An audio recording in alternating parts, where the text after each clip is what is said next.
Since the very first card is the Nine Muses, it is appropriate that it be the first instructional video about the words and the word family backgrounds of the cards. The Nine Muses also have one of the most interesting stories, so that also makes it a good place to begin. All 9 of the Muses are found on the card. I'll show you each of them close up and say each of their names. You can try repeating each name after I say it, but I should warn you that I'm trying to use the original Greek pronunciation, and most of the time you will hear the names of the Muses pronounced in an Americanized or anglicized version for the English. So the way you will hear them pronounced elsewhere might sound different from the way I'm saying them here.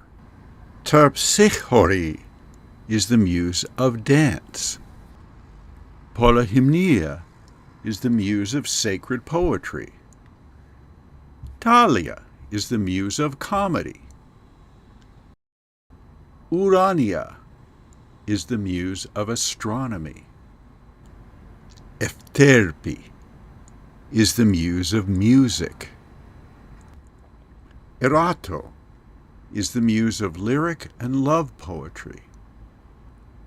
Calliope is the muse of epic poetry. Clio is the muse of history. And Melpomene is the muse of tragedy. At this point, you're probably asking, what exactly is a muse anyway? The 9 Muses were the ancient Greek goddesses of inspiration. The ancient Greeks lived thousands of years ago and in rather a small place, but their ideas have had a major influence on the civilized world. Ideas in science, government, humanities, and universal human truths. Many of the words we use came from the ancient Greek culture and language, and the stories that became known as Greek mythology. You will see many of the roots of English from Greek culture and mythology on the BLS Vocabulary Victory English root word cards. A good way to get an overview of Greek mythology is with a wonderful, beautifully illustrated, easy-to-understand book called Doller's Book of Greek Myths. As a boy, I loved this book and continue to use it to teach about Greek mythology. This is a book you will enjoy owning, and it will add a lot to your understanding of the explanations of Greek roots. The ancient Greeks did not separate the arts from the sciences, so the Muses offered inspiration for both. They were the daughters of the king of all gods, Zeus, and Mnemosyne, the titan of memory. Memory was more important to the arts and sciences in the days of the ancient Greeks because writing was not part of everyday life and much had to be kept in memory. Some of the artistic forms the Muses inspired have changed. For example, the great works of ancient Greek literature were long epic poems, such as Homer's Iliad and Odyssey. Today, we still have poetry, but we have different art forms, such as books and movies, to tell our epic stories. There are not as many words on the Nine Muses card as some of the others. Sometimes we can use the noun muse to talk about something that gives us ideas, such as saying, "My cat is my muse. I always get ideas when I'm stroking her." We use the verb to muse to mean we are thinking about something. She was musing about her different university choices. Knowing that the Nine Muses were the goddesses of inspiration, it's easier to understand the connection between words that came from their name, like music, and museum. The English word music began as the Greek word musikos, or the phrase musike techni. Techni means art, so music means art of the muses. The word museum began as the ancient Greek museion, shrine of the muses. It evolved to mean a place of study, such as the Museion in Alexandria, built by Ptolemy around 280 BC.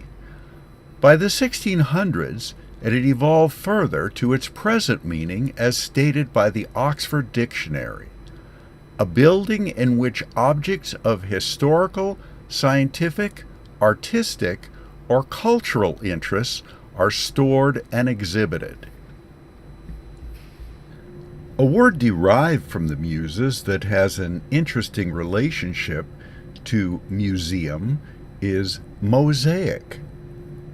Oxford defines it as a picture or pattern produced by arranging together small pieces of stone, tile, glass, etc., a colorful and variegated pattern, a combination of diverse elements forming a more or less coherent whole. We have already seen a mosaic of Mnemosyne, mother of the Nine Muses, from the 2nd century in Tarraco, Spain. The word mosaic had, and still has, a connotation of being of the Muses, a meaning which was reinforced by the large number of mosaics featuring the Muses, either in shrines to the Muses or elsewhere. The Muses also gave us some everyday words that can have multiple meanings. The verb amuse can have different meanings depending on the context. The Oxford Dictionary gives its first meaning as to cause someone to find something funny, as in, the boys made silly faces to amuse the girls. But the second meaning is just as common: provide interesting and enjoyable occupation for someone, to entertain, not necessarily by being funny. Waiting in the doctor's office was boring, so I amused myself by reading a magazine. Another example of this second meaning is in an amusement park. It's not funny, it is entertaining. The adjective forms of amuse take the same suffixes as the past tense of the verb, ed, and the continuous form, ing. The ed form is the passive adjective. I was amused by the kitten playing with the yarn. The ing form is the active adjective. The kitten playing with the yarn was amusing. Amuse-bouche is a French word. Bouche is French for mouth. An amuse-bouche is something to eat, usually a small starter, and often an original creation of the chef. Hello. It is enjoyable to the mouth. That is, it tastes good. It does not mean that the food is funny. A few years back, I made a video with two of my students about French words in restaurants called "I Don't Understand This Menu." You can find it on the Balao Perfect English, BLS Education YouTube channels. A word related to amuse is bemuse. This one could be more confusing because its usage has been changing, especially in American usage, and the secondary meaning is becoming the primary meaning.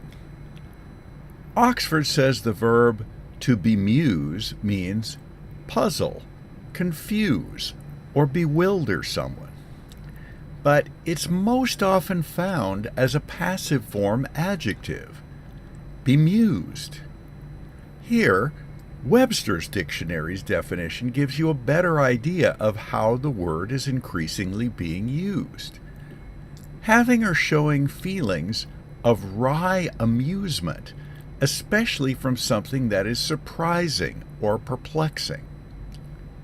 That phrase, wry amusement, is expressed in a certain kind of smile. You can find the Old English wry on flashcard number 67D. To turn, a turning, bend. Looking at wry in Webster's dictionary will give you some insight. Bent, twisted or turned, usually abnormally to one side. A wry nose. Or made by a deliberate distortion of the facial muscles, often to express irony or mockery. A wry smile. A wry smile, or a bemused expression, expresses irony in that the person smiling knows something that the other person or persons do not. The person with the wry smile is surprised by what he or she is hearing or seeing, but something more. They are not necessarily confused, but rather they feel what they are looking at or listening to is a bit foolish, because they know something the person or thing they are listening to or looking at does not.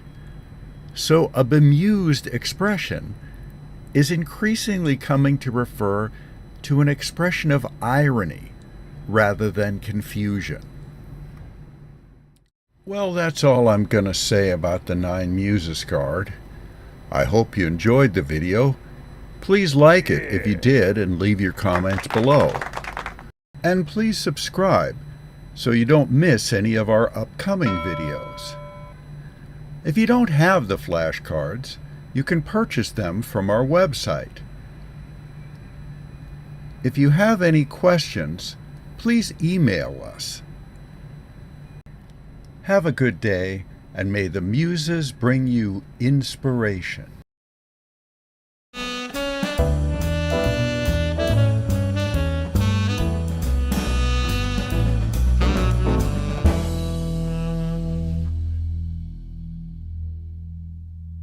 Did I miss anything?